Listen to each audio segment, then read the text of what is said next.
Hello there, and good to have you along once again. I'm Howard Bentham, and this is OxTalks, the podcast powered by Enterprise Oxfordshire, the new name for Oxlab. This new organisation now benefits from the support of Oxfordshire County Council, enabling Enterprise Oxfordshire to continue the great work previously offered by the county's local enterprise partnership. For those of us who know the county well, Oxfordshire is blessed with some amazing innovators and leaders. OxTalks gives you the opportunity to meet these incredible people and hear their ideas on current business issues. At Enterprise Oxfordshire, we're proud to have viewers and listeners to OxTalks from far and wide in the UK, as well as overseas. And we always welcome suggestions, comments and feedback. Please feel free to share your thoughts on the topics we discuss on our social channels. We are Enterprise Oxfordshire on LinkedIn. This series also sees the launch of our new official OxTalks Instagram account, home to clips, news and all things OxTalks. Be sure to follow along at OxTalks_podcast. You can also email us by using the email address on the podcast description. In this edition, we'll explore the importance of mental health training and supporting the needs of neurodivergent individuals in the workplace. According to figures compiled by the Chartered Institute of Personnel Development, there's been a sharp increase in sickness absence, with mental ill health the top cause of both long-term and short-term time away from work.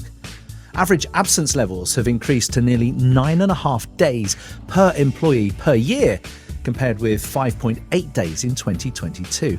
This all comes at a huge cost to the country, the NHS, and the population at large. The Health and Safety Executive reports depression, stress and anxiety caused 22.1 million working days lost last year. Younger workers appear to be disproportionately affected, with around 3 in 10 needing time off for stress. This backdrop of an ailing workforce, however, has prompted more organisations to take a more strategic approach to wellbeing. The proportion of businesses with a standalone wellbeing strategy has increased from around 4 in 10 in 2020 to well over half in 2025. A greater number of organisations are designing their wellbeing activity to support multiple aspects of good health, such as positive values and principles, mental health and personal growth. That said, unemployment for neurodivergent adults runs at least as high as 30%, according to employment platform My Disability Jobs. Yet research shows that conditions such as autism and dyslexia can bestow special skills in pattern recognition, memory and mathematics. Autism presents higher IQ scores than average, and studies have found that neurodiverse teams are nearly a third more productive than neurotypical ones and made fewer errors. Our OxTalks guest is the founder of The Missing Link, an organisation which aims to inspire change and promote positive mental well-being. I'm delighted to welcome to OxTalks Olga Zilberberg. Olga, great to speak with you. Thank you so much for coming to talk to us. I'm really fascinated about what you say on your website. The motivation behind setting up the Missing Link comes from lived experience. This is of your mental health challenges. If you're comfortable with doing so, help us understand what those challenges were and what happened to you at the time. Yeah, definitely. Thank you very much for having me, first of all. So my challenges are tied to anxiety and panic attacks and depression. I worked in a very pressurized environment. So pharmaceutical sales rep for a massive big organization, massive targets, constantly changing and evolving targets. And I burnt out, as many individuals do. You burn out, but you don't recognize and identify that you're burning out, so you keep pushing through. And I lived in London at the time, and I would commute from home, Surbiton it was, over to Holborn where the office was. And I was clearly remember over Waterloo Bridge, and I was on a red bus because that's the colour of all the buses in London. And suddenly I couldn't breathe, and I needed air, and I needed to get out of there. And it was packed. The bus was packed because it's peak hour. And I kept pressing on the button, but there is no stop on Waterloo Bridge. So the driver had to wait until getting to the other side of the bridge to open the doors. And as the doors opened up, people started getting off, and my legs were not holding me, and I just literally collapsed onto the pavement. People tracked me. Paramedics were called in. And I really thought I was having a heart attack. I really thought I was dying. My chest was very tight. I couldn't breathe. My head was spinning. My legs were not holding me. I had a pain coming down my left arm. Anyway, paramedics came and checked me up really quickly. And it was a panic attack. It wasn't a heart attack. I was 25. Wow. And I was fit. So thinking, I'm having a heart attack was even more scary than kind of going, I don't really know what's going on. It was a panic attack. And it was all the pressure that was coming upon me. I was new in the job. I had just got married. It was, I just bought a house. So it was loads of different life changes that accumulated and amalgamated to, oh my goodness. But if you would have asked me at the time what caused that panic attack, I wouldn't have been able to tell you because it was far too many things. But as a result of it, I ended up being at home for 3 to 6 months on and off because I could not, for the life of me, look out the window and see a red bus. Did you get any specialist help at the time? 3 to 6 months is a long time. It's a long time, yes. I was work and unwell. Yeah, it was really horrible. To be honest, I lived like a vampire because we lived on the ground floor and buses in London are all red and it was a constant route. And I just couldn't. Every time a red bus would go by, I would just start hyperventilating and fainting. That was a trigger for you. That was the trigger. So I had to close all the curtains. So we lived like vampires for about 3 months. I waited. So my GP saw me. I got medications to start off with. And then I was seen by NHS. I had a psychiatrist that I want to say worked with me, but not quite. And then I had a private psychologist that helped me, and I was under her care for 1.5 years. And eventually I started to come out of the house and get into the office. So the job was kept open for you? The job was kept open for me. They identified that there was quite a lot of pressure being put upon us sales reps. They were really good in terms of giving me the time to go and see a psychologist. They were very open to me being flexible with my working hours. So in those days, there wasn't phased return. But I said I'll try and get in for 10 and leave at 6, so I avoid rush hour. Sure. I couldn't think of getting on a bus when it was packed.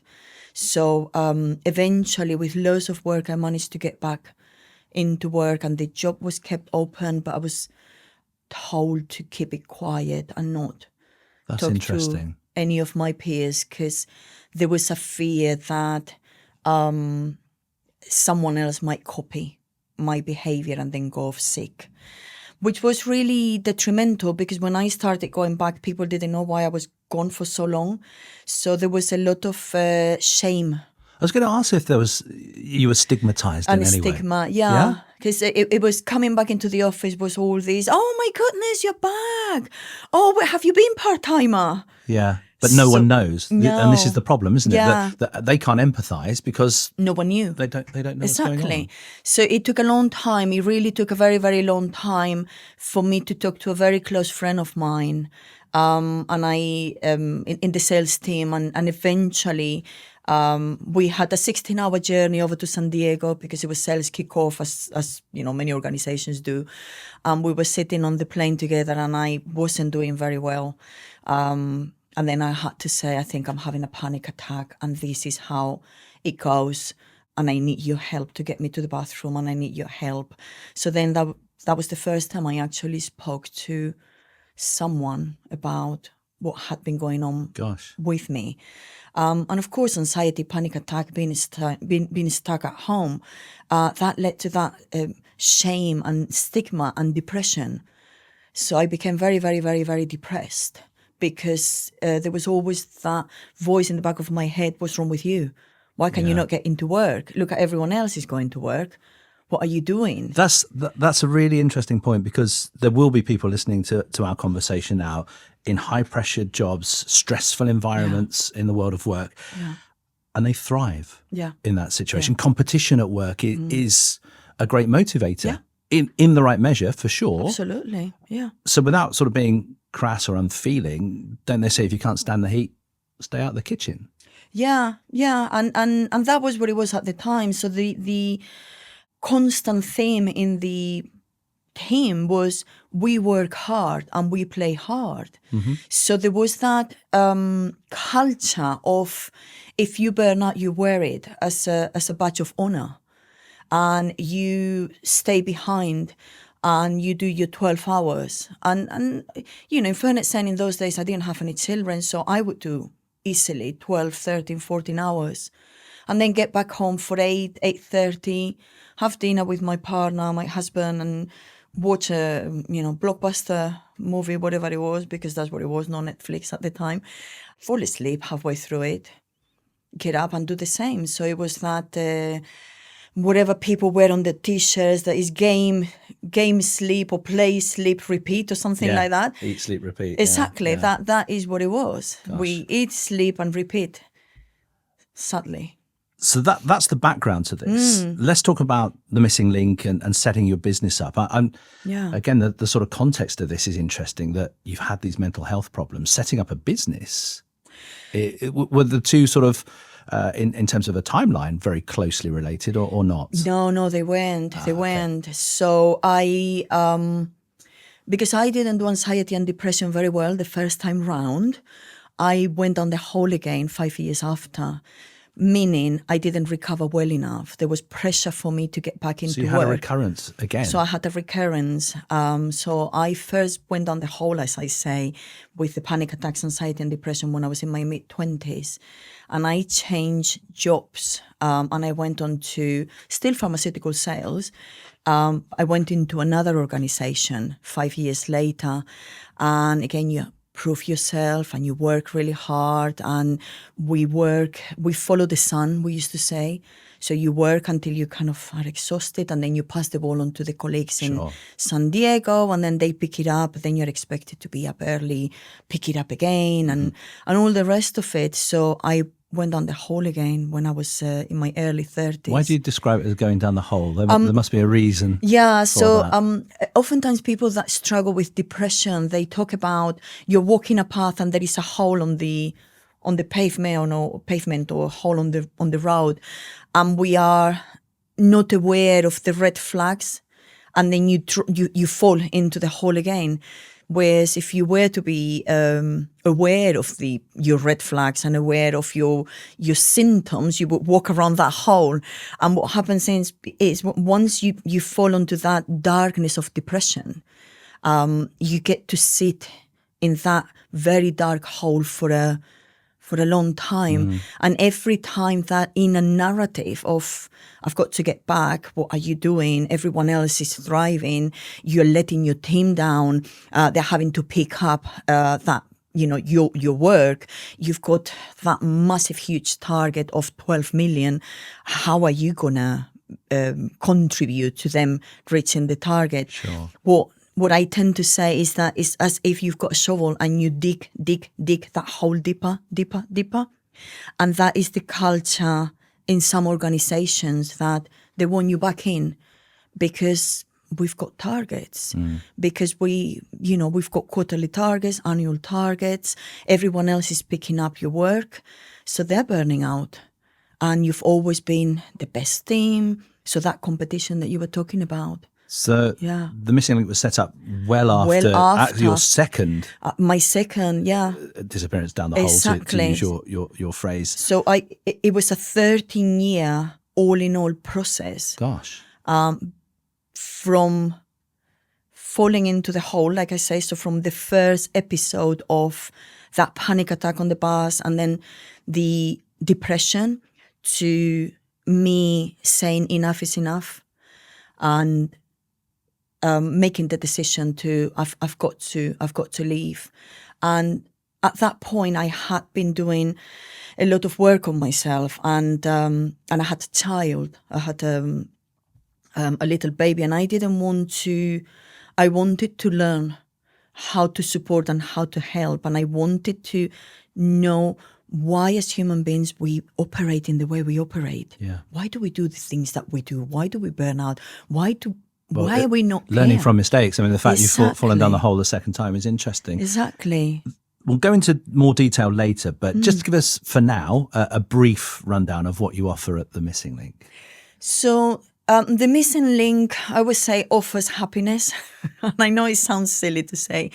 The Missing Link offers training and support for organizations and individuals to be able to live a happier, better life, whatever that means to every single person. Everyone is very unique as to what they consider a happier, better life, but we all struggle and we all suffer. And I'm a great believer that there is, life is hard enough, there is no need to suffer. So if I can support and alleviate suffering, that is what the Missing Link does. I will come in, I've got a group of associates that will work with organizations to spot where they might have gaps in their well-being strategy and their well-being plans and their culture and the way they organize their teams, so that we can support the well-being of those individuals. So no one needs to go down the hole as I did, and no one needs to suffer and struggle. Or at least know the flags. Exactly. When there's a hole in the road, Exactly. just up the way. Exactly. Did you seek any business support when you were setting up the Missing Link? Yeah. Any active help? Yeah, I did. So it was only a couple of years ago when I decided to turn the Missing Link as a business, and I did a business accelerator program with an organization called the Futuresmiths in Swindon. And that was a 9-week program. So I went in a couple of days. We all went in. It was all business owners, a couple of days a week. And we got loads of training on marketing and branding and finance and social media, websites. My head was like that. And I just couldn't absorb everything. And nowadays, I'm still seeking business support, and I'm part of an organization called Mastermind 9. It's an organization that has mastermind groups, and we meet up once a month. It's 9 of us. We come from different backgrounds, all of us, and everyone acts as a board member. So if I've got an issue, I've got a problem, there would be someone in finance, in website development, cash flow, so on and so forth.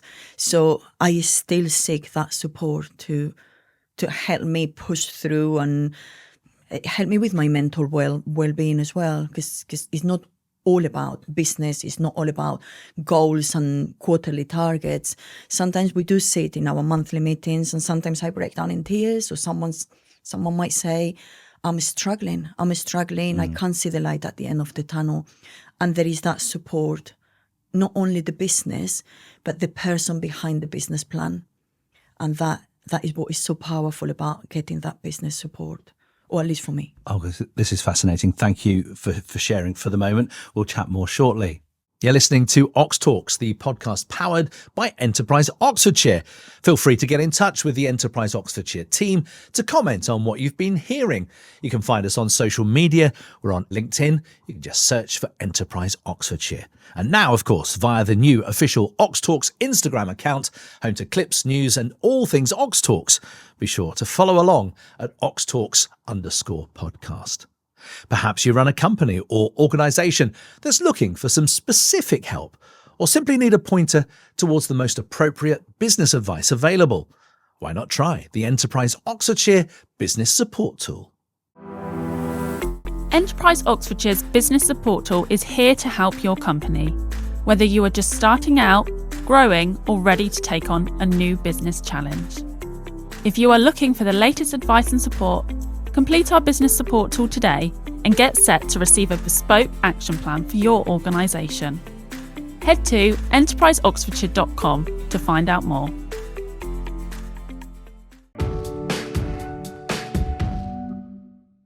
Olga, before we get into the detail about mental health training, but perhaps it's probably useful for everyone listening, and indeed for our conversation, to understand which conditions are related to poor mental health and others, like ADHD, for example, which are classed as neurodevelopmental conditions. There is a difference, but also sometimes a crossover, which is complicated by other different mental health related disorders. Perhaps give us the sort of definitions, if you like. Yeah, definitely. Thank you. So everyone can be affected by a mental health condition because we're all very unique individuals. But we do know that individuals that are neurodivergent, so they have a neurodevelopmental condition like ADHD or dyslexia, dysgraphia, Tourette's, autism, they are more at risk to have co-occurring mental health conditions. And the reason being is, together with the challenges they have with memory, working memory, routines or changes of plans, communication, differences, and the way neurodivergent individuals make sense of the world and liaise with one another and operate in a world that is not quite designed for them, it leads to those individuals struggling with conditions, common conditions like anxiety and depression. Some individuals have panic attacks. We do know that neurodivergent individuals have very low self-esteem. There is a lot of masking and camouflaging, so pretending to be the same as, saying yes to everything, so boundaries are blurred in a way because no one wants to be different. Everyone wants to fit in. And if I am constantly saying, oh, no, I can't do this, I can't do that, people are not going to want to, join me or work with me. So neurodivergent individuals are more prone to high anxiety and depression, self-harm, addiction, as I mentioned, low self-esteem, lack of confidence, and that spirals down onto the challenges they have in the workplace, obtaining a job or keeping a job even. So in that sense, individuals that are wired different are more vulnerable, and we need to work to protect and help and support. So why is mental health training in the workplace then so important? And are there certain industries that the training is particularly necessary for? I'm thinking about obviously your sales environment for one. Yeah. So mental health training is important because if we all know how, first of all, we operate. So when I do mental health training, I'm not going in to do training for managers so managers go and spot. We're not talking about diagnosing. We're not talking about anyone saying, oh, I think you're having this and that. It starts with the self.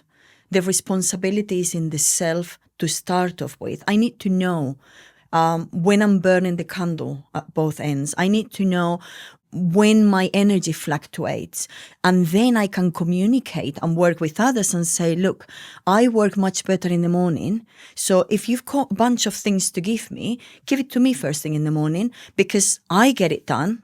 But if you give me something at 3:30 in the afternoon and you expect me to finish it for 5, usually my energy levels drop down by about 3:30. So I become very, very slow processing, slow. I'm less productive, basically. So I'm able to talk to one another. So mental health training is important, not so that we tick a box, and that's what the missing link does not do.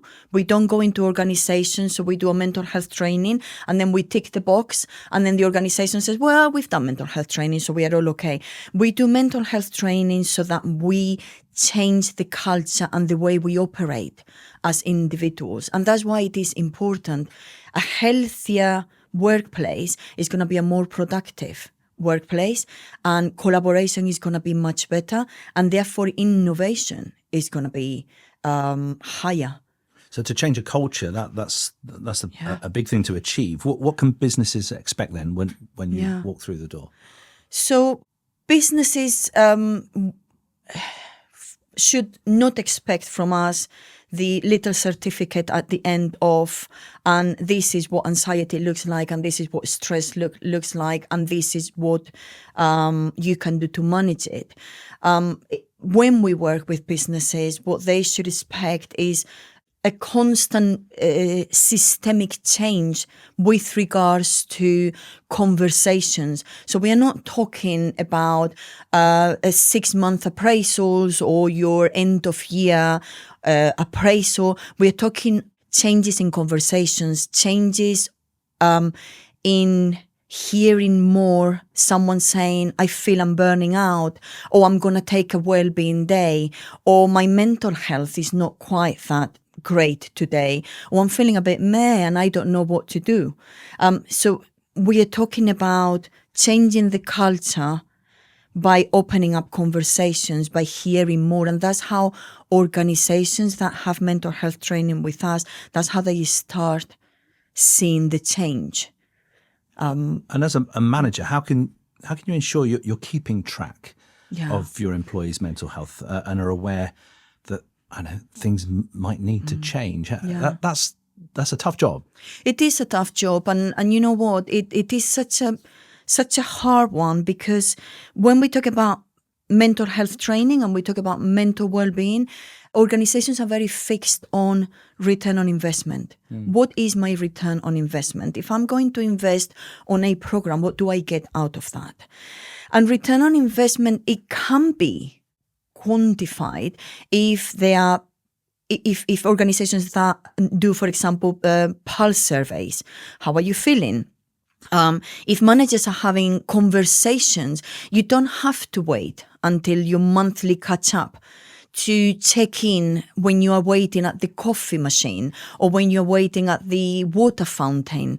How is the workload for you? How is life? How are things? What do you find harder to do? So we are talking about being observant and being curious. And I know that we're all very, very, very busy, and we all have our targets, and we make the coffee and stare at that coffee and we run off because there is a meeting, there is a Teams meeting, and we are back to back on Teams meetings.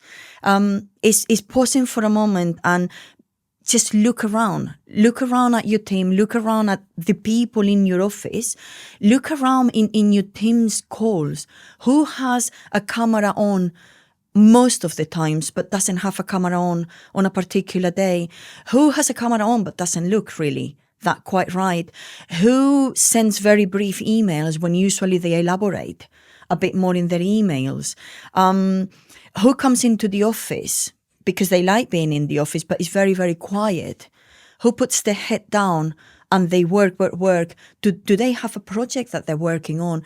And if they don't, what is the difference? So it's just what is out of character is getting to know your team. And we are human beings. We are not robots. We need to get to know each other. It's not all about return on investment. I know we've got to look into it, but you also look into who takes more time off sick. The way you talk about that from the manager's perspective, that's very much a top-down thing. But equally, at the coffee machine, the employee who's the quiet one in the office might not want to talk to a manager, and perhaps not at the coffee machine as well. So how do you get people, if you like, on the shop floor to be able to say, things are not quite right at the moment. Or, I'm not feeling myself, or whatever it is. It's noticing. So for me, when people say, but people don't want to talk about it, and it's okay. It's all about planting a seed. It's all about you noticing something and you say, you know what? I've noticed that lately you're a bit quieter, and I've noticed that lately your emails are a bit shorter and you elaborate a bit more. Or I've noticed that there are more mistakes. You're not in trouble. It's creating psychological safety. Sure. And once I notice something, I might say, do you want to have a chat? Shall we pop out maybe for a coffee down in Costa? Or shall we go into a meeting room? And they might say, no, that's okay, because they don't want to talk about it. No one wants to be seen as vulnerable. We still don't talk enough about mental well-being in the workplace. If I am seen as vulnerable, I might be missing out on a promotion. I might not be given the type of work that I know I can do. I might be spoken about behind my back, and that is all very detrimental. So once I plant the seed as a manager, what I need to do is I need to keep watering that seed, because if I don't water the seed, nothing is going to bloom. I cannot force anyone to talk about it, but I can water the seed, that I make it a task to go a couple of days down the line and say, hey, how are you doing? How are things? What's on your plate at the moment? Is there anything that we can do maybe to take some pressure off? Is there anything that we can delegate? Is there anything that might be going on in your private life, and you don't need to tell me about it, that might require for you to take some time off? Because we need to support everyone, not only when they're at work. Yeah. People talk about work and life balance. There is life and life. Work is part of life. Yeah. It's really, really fascinating. In terms of quantifying it, and I'm not talking about return on investment here, but quantifying your achievement to gauge success of what you do when you go into organizations, how do you do that? So the way I first started working with organizations was I go in and I deliver a training, and we have questions, and we talk about lived experiences. And then I used to do my feedback form.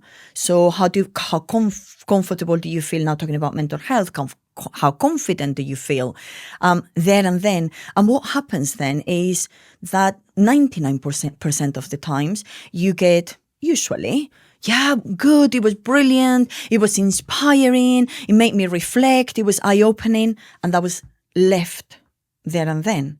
So what we do nowadays, because we've learned, what I do nowadays, my associates do nowadays, is we deliver the training, we have our Q&As, we've got additional material they can look through that they can use and utilize, and our feedback form comes a month after the training.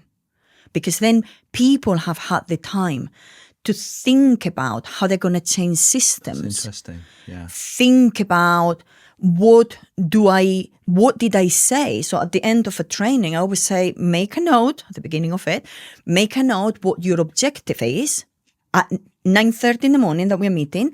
And when we finish at 12:30, I want you to look back at that objective and tell me whether you have learned whatever you have learned, so you can tick that box. But I want to take away from everyone as to one thing you're going to implement to be able to support your team. You need to have a number of weeks to be able to. So if we talk about a new habit being formed and established, we talk about 21 days. So if I am to give my feedback form a month later, I am touching base with them and asking, did it work? Did it not work? Because that falls on me and my organization. If what you said you were going to do, you cannot do, or it's not working, where is the gap? How can we work together? It might be a small tweak. Mm-hmm. It might be that you just need extra material or support. It might be that we need to rethink how we work together so we can start shifting systems. So it's not about awareness anymore. We've reached that top ceiling about when we talk about awareness. You know, we've got awareness days, Blue Monday, depression or anxiety, whatever it might be. We've reached that top, that ceiling. It's systemic change. Now it's like proper change. Awareness is not going to cut it anymore. Just staying on the neurodiverse angle for a moment, is it fair to say neurodiverse people generally do not do well in the workplace, little or no representation at the boardroom level, high unemployment, and it's well above the average for neurotypical people? Well, what needs to change there? It's a fair comment. It's harder to access work, to access jobs. If you are dyslexic and you are presented with a big form that you've got to fill in, you might find it hard to fill in that form. And some organizations are tracking nowadays the amount of candidates that go onto the link and click the link and start the application, and halfway through they drop, because that might be too tedious and too much and too hard. So It is fair to say that they don't access jobs as easily as neurotypical individuals. It is fair to say that once they access a job, if accommodations are not put in place, then it's going to be much harder for them to be able to do How do you their change work. that? What needs to change? So we can change at the hiring level. So thinking of, if you're a hiring manager, how do you present your job description? If you are employing, or if you're recruiting or hiring a computer analyst, does that person have to have excellent communication skills? Do they have to be an orator, and be super well-spoken, or can they communicate? As long as they communicate, or, this is what it is. Can we look into your job, what you want from the job? Can we maybe look into offering individuals, and some organizations do, offering individuals come in for the day and we'll show you around and you can tell us how you if that works for you, basically. Exactly, if that works for you or it doesn't work for you. Can we, and some organizations do, can we send a quick video instead of a cover letter or instead of a CV? Can we then, once we invite people for interviews, can they do interviews online? If someone is struggling with anxiety, can we send a picture of the outside of the building, a map? Can we tell individuals who is going to be interviewing them? There is nothing worse when you struggle with anxiety, that you get given a place to go and you don't know who's going to be in there, and you open the door, walk through the door, and you've got a panel of 5 people. And you've never seen those faces. So, nowadays it's easier because you go on LinkedIn and then you have a look and you go like, now I know who is who. But if you don't know who is going to interview you, then you're going to go blind. Yeah, can the daunting. person have the interview questions? Why not having the interview questions? It's not tricky. We don't want to catch people, do we? We want to give the best candidate the job to do, to support our organization.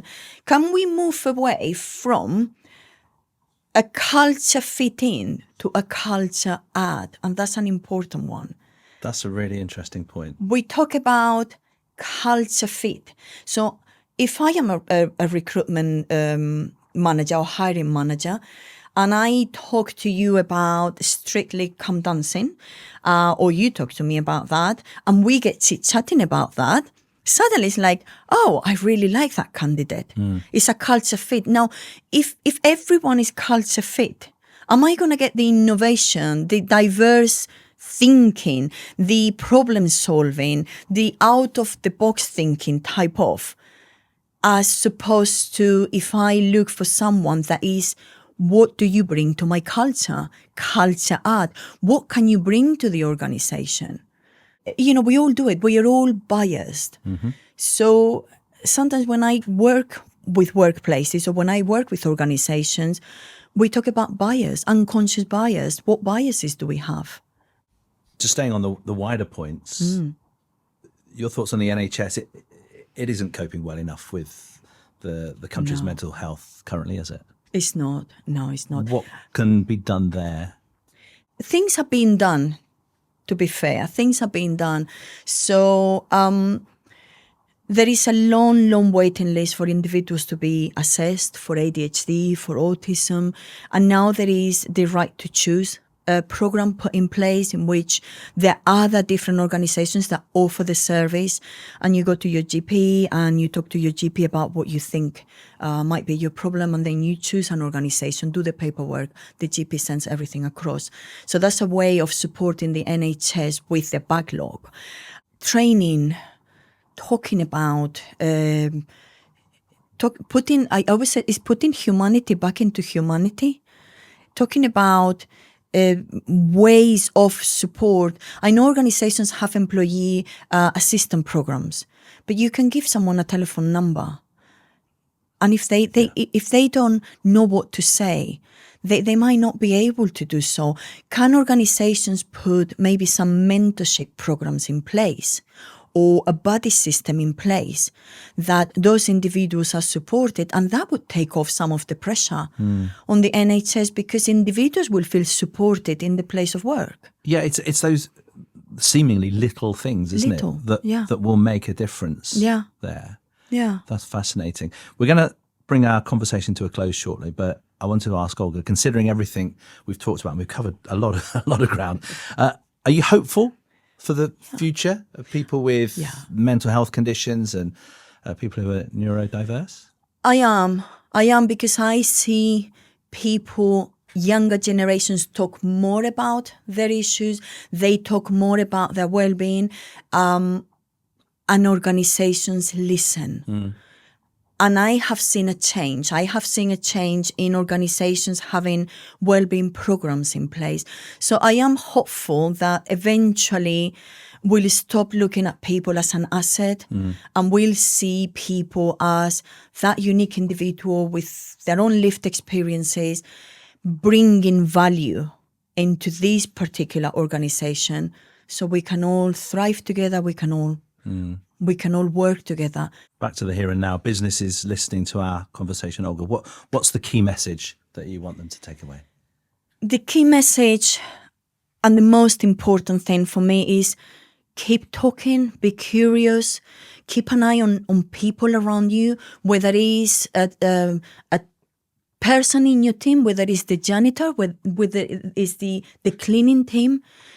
Keep an eye on them. Keep an eye on whatever little changes. Take a few minutes. What are a few minutes in a 24-hour day or in an 8-hour day that you're in the office? And keep talking. Storytelling is important. If you're having a bad day, say I'm having a bad day. If you're overwhelmed, say I'm overwhelmed. If you need to step away from the desk, say. The more you talk about it, the more you say, the more you normalize that we all struggle with our mental health in the same way we all struggle with our physical health. The more you do it, the easier it will become for people to come forward and say, hey, I'm struggling, I need help. Olga, thank you so much for talking to us. Thank you. Absolutely fascinating. Thank you for having me. Huge thanks to Olga Zilberberg from The Missing Link. And thank you for listening to OxTalks, now in its 4th series. There's quite a back catalogue of previous editions of OxTalks available from where you normally get your podcasts. The episode with Liz Lewis-Jones from PR firm Liquid, focusing on growing your business through international expansion, is truly fascinating. And make sure you hear Catherine Hurley-Arbib discussing how to launch a successful wellness brand in today's market. Plus, please find time to listen to my conversation with Veena Veerasamy, the founder of Oxford Creators, talking about alternative education provision, building up young people and supporting our future workforce. It's inspiring stuff, and every episode is well worth a listen. Please spread the word, tell your friends or colleagues about us, and if you feel so inclined, you can leave us a review. You can share your thoughts and suggestions on our social channels, and you can email your ideas for inclusion in future editions too. The address is on the podcast description. Business support in Oxfordshire is just a click or a call away. Enterprise Oxfordshire is at your service. The business support tool can signpost you to expert help in a matter of minutes. Why not take a look? Find it on our website, enterpriseoxfordshire.com. But for now, from the whole Enterprise Oxfordshire team and from me, Howard Bentham, it's goodbye.